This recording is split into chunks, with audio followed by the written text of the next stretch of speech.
হ্যাঁ শালা ঘরে ছাগল আমার জ্বালা ঢিরে খাইয়ে শেষ করে ফেলাইছি গাঞ্জা ধানের সাইডে জ্বালা ফালাইছি এই জ্বালা ঢিরে খাই একবারে মোতা মেরে হালাইছি শালা ঘরে ছাগল আজকে ও আরো দিন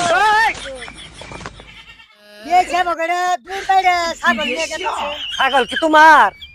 ছাগল আমার না হইলো হ্যাঁ তোমার না হলে তোমার এত বকর বকর করে না যাও ইনশাল্লাহ পুলিশ মানুষ এভাবে শুদ্ধ হয়ে গেছেন বাবা ঘরে সুদ্ধা হইতেছে আপনি না তো দাঁড়ান কি হয়েছে একটু কন না আরে জান আমি এই যে একশন গাঞ্জা ধানের জ্বালা ফালাইছি খাই এক খাবারে মনে করে যে মোটা করে লাইছি এটা যাচ্ছে খোয়ারা দিব খোয়ারা দিলে 20 টাকা হবামু 20 টাকা এনে বাগুন কিনে ভাই যাম শুনেন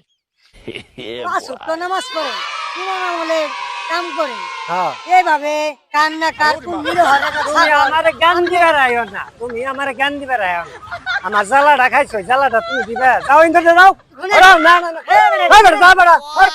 শুনেন এই বেটা শুনেন এই বেটা এই বেটা যতক্ষণ করে আজকে চার মাস করেন না হচ্ছে ফরন মহরন নিয়ে যায় করে এটা ই পালে বুঝছেন হ্যাঁ। হর হাত হাত ধরে ডাই পালে আমি যে জ্বালা ফালাইছি ওটা তোমার কিছু হয় না আজকে যাওয়ার আছে হ্যাঁ? আমাদের দেখ ক্ষমা ঠমা নাই ক্ষমা ঠমা নাই গো